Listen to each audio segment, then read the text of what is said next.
Welcome to The Real Deal with Jason Silverman, the podcast dedicated to helping you build the business of your dreams and live the life you always hoped for, with valuable and fun tips and info to make your life easier and more fun. And now, here's your host, a man who sprinkles metal shavings on his breakfast cereal just for fun, Jason Silverman.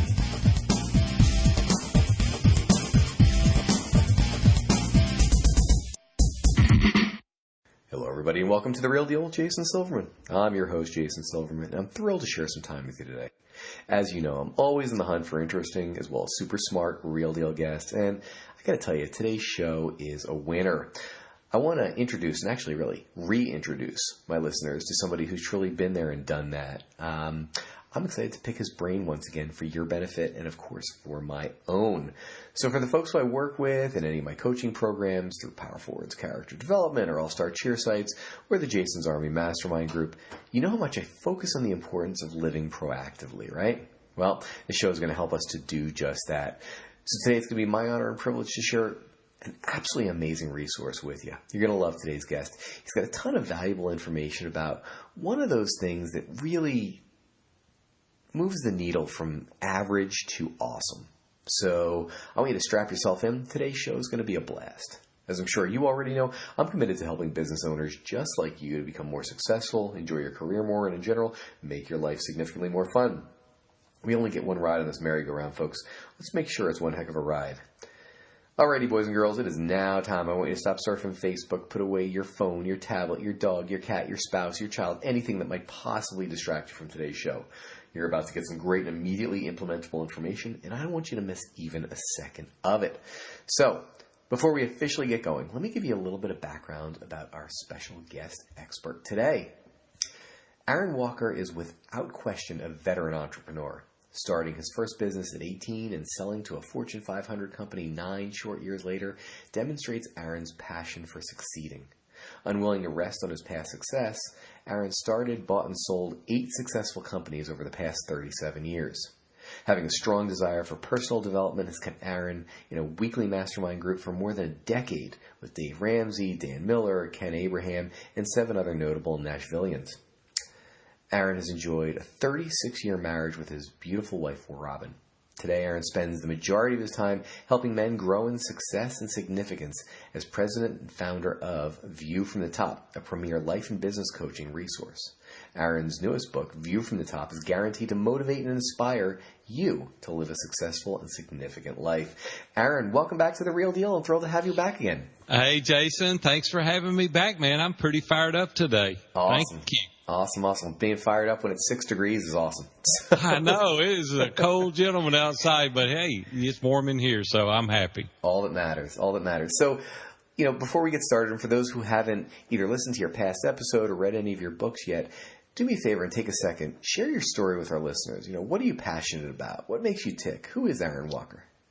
Thanks, Jason. Just real quick, as you said earlier, I need to update that bio a little bit. We're on number 13, 14, and 15 business right now. I've owned a number of businesses over the past 39 years. Been married to Robin 38 years. I'm a native Nashvillian. First business was at 18. I came from a very poor family, so I had to find some guys with money, and I did. We started our first company at 18, sold out at 27. I took a little break, about 18 months, and Robin said I was getting fat and lazy, so I went back, bought the company I started with when I was a teenager. We quadrupled it over the next 10 years. And then the pivotal moment, if you don't hear anything in the interview, you need to tune in now. You need to hear what the pivotal moment was for me. And that was August 1st, 2001. I was 40 years old. Life couldn't be, Jason, any better. It was amazing. 2 little girls, worked 3 days a week, had a very successful company. I was headed to the office 7:30 in the morning, and a gentleman by the name of Enrique was crossing the street to catch a local bus. He didn't look my way, and I ran over and killed a pedestrian. Ooh. And, man, I can't even begin to tell you, Jason, how my life came to a screeching halt at that moment. I won't walk you through all the details of that, but I decided to sell the business, and we did. We took the next 5 years off, and I traveled and went to counseling and coaching and kind of got my legs back under me, and God extended me the grace that I needed in order to move forward. We started a construction company, and we took it to number 1 in Middle Tennessee, 3 consecutive years. I turned 50 about 7 years later and then decided to retire. I did for the third and final time. Robin said I've retired more than the law allows. And my mastermind members that you mentioned in the intro, Dave Ramsey and Dan Miller and some of those guys, said, what are you going to do now? And I said, I'm done. I may sit on the front porch of a little tiki hut down in the Caribbean and relax. And they said, that's the most selfish thing I've ever heard you say. You're 50 years old. You got plenty of time left. You've owned all these businesses successfully, and you and Robin have had this great marriage. You need to coach. And I said, I'm not coaching anybody. I'm done. And Dave Ramsey said, why don't you come and do Entree Leadership Mastery Series? It'll be my gift to you. See if you like it. Well, I did. Fell in love with it. Went to Dan Miller's Sanctuary and took Innovate and fell in love with that. So through a lot of prayer and soul searching, Robin and I decided to coach, and so I started View from the Top, and now we have national and international clients. We have 100 people in our mastermind groups. We just started our 11th mastermind, and I'm having more fun today, Jason, than I've ever had in my entire life, helping ordinary men become extraordinary in all they do. That's fabulous. Absolutely fabulous. All right, well, wow, I'm motivated now. Let's dig in. So, one of the things I've heard you say is regardless of your background, you can succeed. How is that true? Well, here's the thing. It's a mindset. When I was a child, I hated this saying, but my mom said it relentlessly. Can't, couldn't do it, and could did it all. And I heard that my entire life. Now, when I say I came from a poor background, you have to hear what I'm saying. We lived in a 600-square-foot house. My dad gave $6,500 for this house that we later lost in bankruptcy. It was just, I can't even tell you. My dad never made over $15,000 a year in his life. He was an amazing man, had high character, had great values. He was a man that was the life of the party. Everybody wanted to be around him. My dad just had a great personality. He was just a great man, but he just didn't care anything about business. And so I started thinking through that as I got older, and I said, I want to do a little better financially. And that saying that my mom used to say, can't, couldn't do it, and could did it all, resonated with me. I was like, why not me? Why can't I do this? So I just took a can-do approach, and I went out there, found a couple of guys with money, and we started our first business, and then we've had pretty good success from them forward. And it just proves to you that you can do it if you want to. And when I was in school, even at 15 years old, I decided what I wanted to do for a living. I went to summer school and night school. For 18 months, I had enough credits at the beginning of my junior year of high school to graduate, so I didn't have to go my junior and senior year. I chose to go to one class. It was DECA, and I loved that, and I wanted to go and compete. And then I worked all day, every day, my junior and senior year, and said, hey, I got to go for it. I got to find some money, and I did and went for it. So my point is that if there is a will, there's a way, and you've just got to have that mindset that you can accomplish it. And I just chose to go for it. I love that. Just go for it. So one of the other things, I believe we talked about this a while back, was freeing ourselves from entitlement. Mm-hmm. So, obviously the line is free yourself from entitlement and success is near. Why is it so important to get rid of that? Well, I see it as I get older and older, and, we live in a country that is amazing. The opportunities are just endless at what we could do. But when you have an entitlement mentality and your mindset is people owe you things, listen, people don't owe you anything. If you want to go for it, you can, but you've got to get rid of that entitlement mentality. People think because they live in a certain place, their parents are certain people, or they've had certain jobs, that they're entitled to things. And I quickly tell people when I'm coaching them now, you've got to eradicate that thought from your mind, because you're not entitled to anything. People even talk about they're an heir. And I'm like, you know what? You're not even entitled to that. It's a privilege to be able to inherit something, but your parents don't owe it to you. So the quicker you can get rid of the entitlement mentality, the better.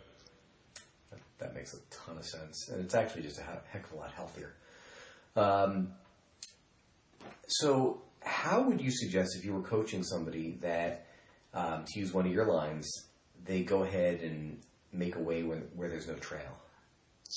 Well, the thing is this is kind of a funny story, and I'll share it with you. I enjoy fishing and hunting. I love the outdoors, and I had the privilege of going to South America a few times fishing, and we fished the Orinoco and the Toma River, which we fly into Caracas, and then we drive over into Colombia, and we go down the Orinoco and the Toma, which is part of the Amazon chain.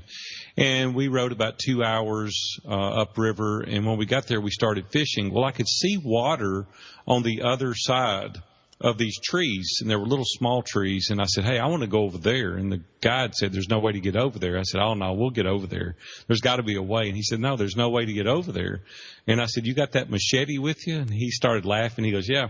I said, let's cut some little trees down through here, and we'll take our time, and we'll get over there, because there's no telling what could be in those waters where nobody fishes. And he started laughing. He goes, there's no way to get there. I said, there is a way. So after arguing with him for 10 minutes, we finally did. We got over there. Now, let me be honest with you. We didn't catch any more fish there than we did at the place we were at. But the point is I would have never known, right? We literally cut our own trail there. If you want something bad enough, you can make it happen. The thing is you've got to learn to prioritize your priorities. You've got to learn to say, these are the things that are important to me. I'm going to disregard other things. Greg McCowan talks about it in his book, Essentialism. He said most people are an inch deep and a mile wide. You need to be an inch wide and a mile deep, and then you can blaze your own trail. I love that. I absolutely love that. Huh. Okay. That's a writer-downer. Talk to me about being able to handle and complete the mundane task. One of the things that I hear from many of my clients is, well, but I don't want to do that. That's boring. I don't want to do that. That's not really what I'm passionate about. Right. How do you get somebody through that? Yeah, well, it's tough. You've got to have the fortitude within you. You've got to have that grit and determination to succeed. When Robin and I started this business, I had been out of school a year. Robin was a senior in high school. I waited when she got out to get married. We got married 2 weeks out of high school. Can you believe that, Jason? It blows my mind. I look back now and think, wow. But anyway, it's been an amazing ride. It's been great. It's worked out well for us almost 4 decades now. But when she got out of school, her family was poorer than my family, if you can only imagine. She was the baby of 7 kids. And so I said, Robin, listen, we've already got our business up and going. We can't screw this up. We may never get this opportunity again. And there's going to be some things that we're going to have to do that we may not want to do. But if we're going to live the life that we want to, we've got to do the things today so that we can live tomorrow, as Dave Ramsey says, like no one else. And so Robin would come to the store, and we would work all day in the store. And then at night, we would go to neighborhoods, and we would knock on doors. We would hand out brochures and flyers. We would invite people to our business. We would go to the Kroger parking lot and put flyers on windshields. I mean, do you think I wanted to do that? It was like I was exhausted, and literally there were times when I would clean up in the sink at the office and put on new clothes, and I'd be ready for the next day. I wouldn't even go home. And a lot of people say, that's insane. Well, it was insane, but we had a 10-year loan of $150,000 that I had agreed to sign, and we paid it off in 36 months. So I was 21 years old. We had a paid-for business. And I thought, you know what? I didn't want to do all the things that I did then, but I did them, and it paid off handsomely. Well, then I repeated that 4 more times until I had enough stores that a Fortune 500 company wanted to buy. Well, let's fast forward. So now I'm 57 years old, and I retired 7 years ago. I don't have to do the things that I do today, but I've made a commitment. I've got a Google document. I know exactly the books I'm going to read, the themes I'm going to do, the people I'm going to interview. I have the blogs I'm going to write already written through the remainder of the year. I know exactly what I'm going to do. I do 4 Facebook Lives a week. I do a number of podcast interviews and have for 4 years now. I've done almost 600 podcast interviews. And my throat is raw. Matter of fact, I just left the doctor. I had to go there because I talk so much that I have irritated my throat. And I don't even have to do that. The reason I'm doing it is because I have a mission. I want to help ordinary men become extraordinary, and I can't do that sitting at home on the couch. I don't necessarily want to do those things, but I know what to do to build a business. We've built a number of successful ones, and you can't always do just what you like. So if you can't create and do the task and do it from a mundane standpoint. It feels mundane, but I promise you, the snowball gets going down the hill. It gains traction. You pick up great momentum. You have to get the momentum going in order to build a successful business. And we've just been willing to do that a number of times. So it doesn't matter if you want to do it or not. There's some things you have to do. I wish that was something that was ingrained in our younger generation. I feel like that's certainly something that's been missing. I know it's certainly something that we work with our children on. Well, you know why, Jason? We live in such a microwave society. We pull up at the fast food, we order our food, and when we get to the takeout window, if it's been over 38 seconds, we're like mad. Where is my food?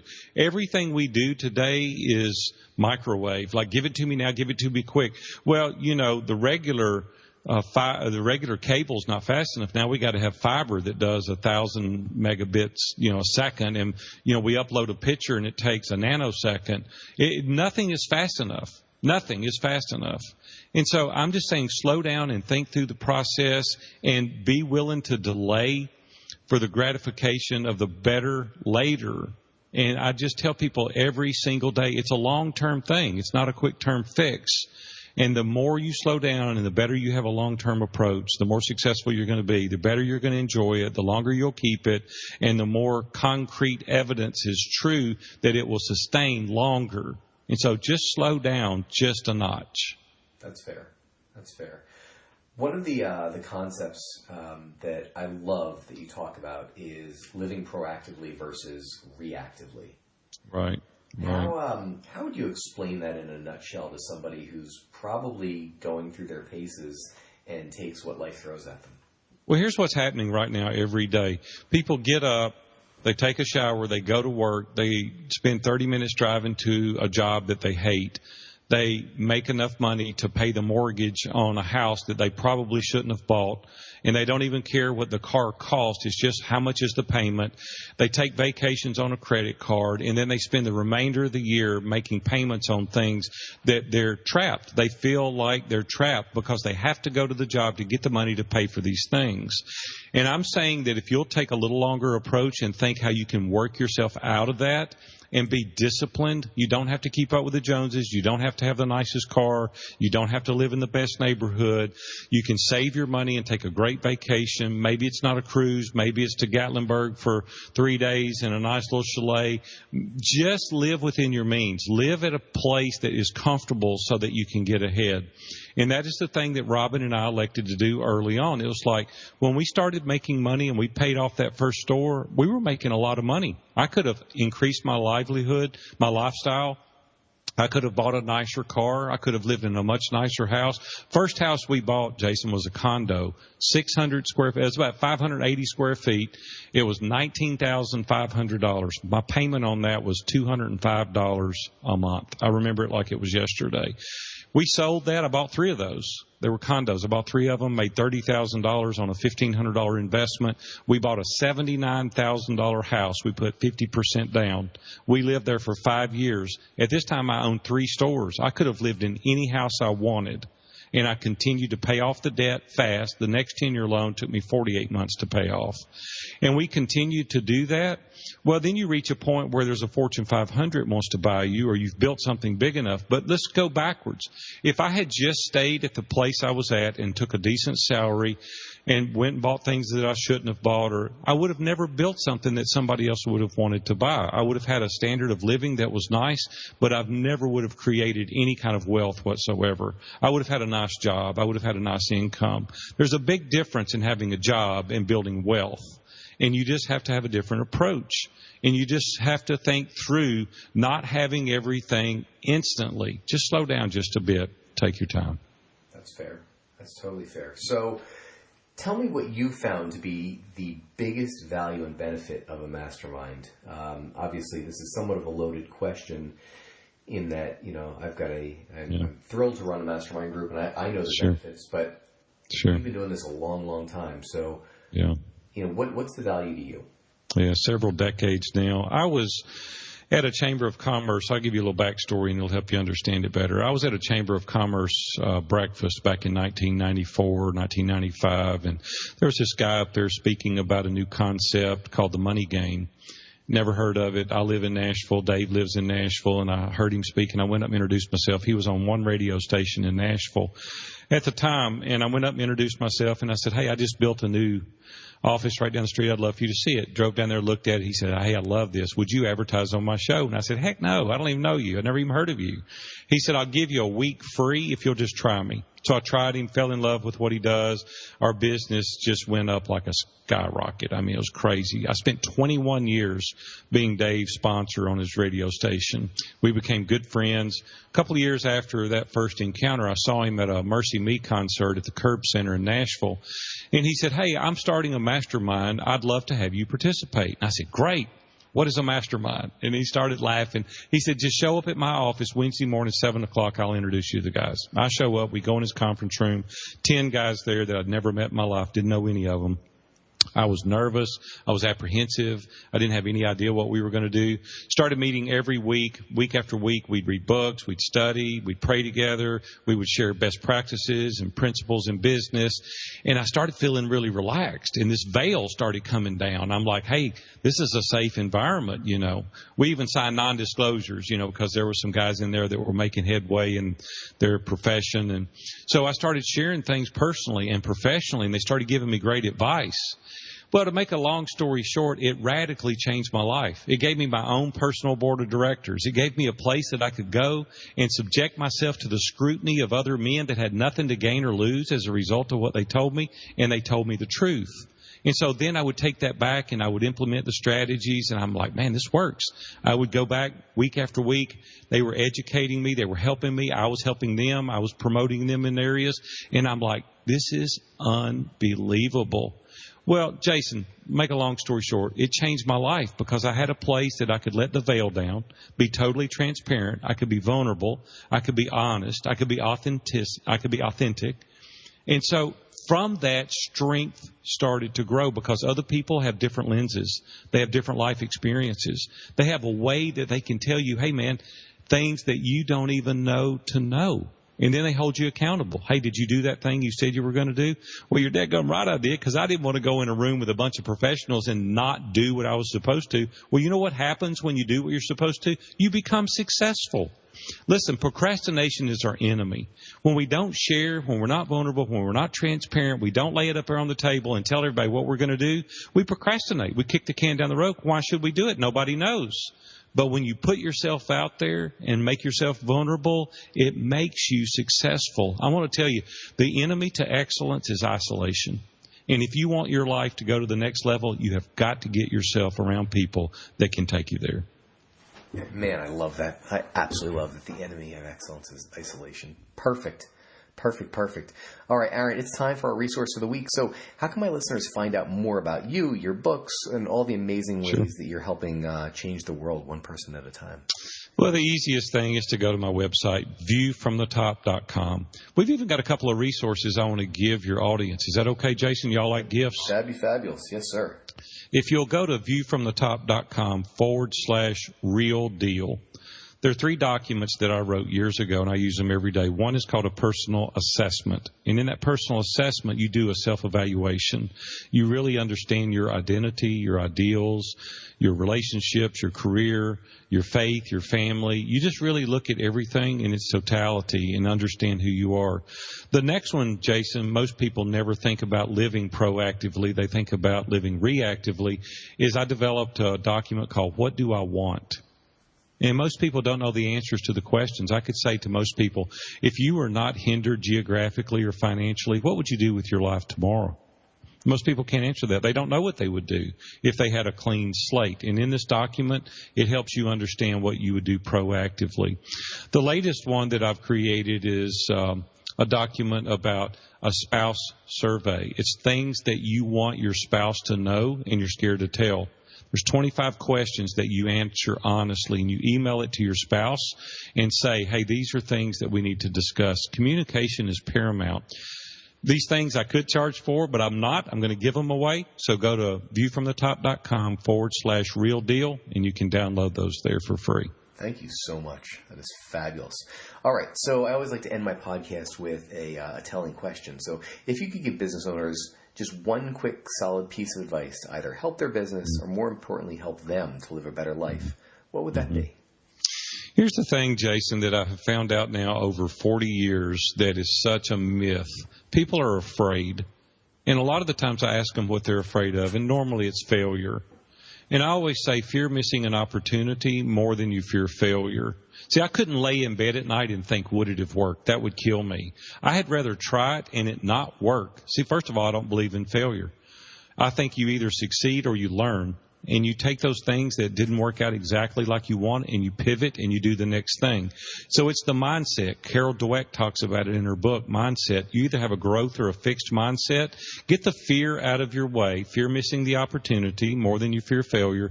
Develop the mantra of can't, couldn't do it, and could did it all. Get a growth mindset, and I promise you, you too can be very successful. Love it.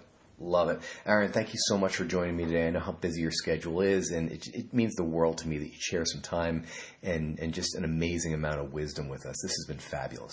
You're awesome, buddy. Have a good one. We'll see you, Jason. Absolutely. Folks, that's all the time we've got today. Thanks so much for tuning into The Real Deal with Jason Silverman. For more info about private coaching or to see if you'd benefit from one of my mastermind groups, visit me over at www.jasonmsilverman.com. I look forward to helping you achieve the success that you truly deserve. Until next time, let me leave you with this. Get out there and be the real deal. Set a goal, make a plan, work like hell towards it, and achieve the success that's waiting for you. Now's the time. Get out there and make it happen. This has been Jason Silverman, and I hope you have a spectacular week. You've been listening to The Real Deal with Jason Silverman. To access the great resources mentioned in the show and for information on coaching and mastermind group opportunities with Jason, please visit jasonmsilverman.com.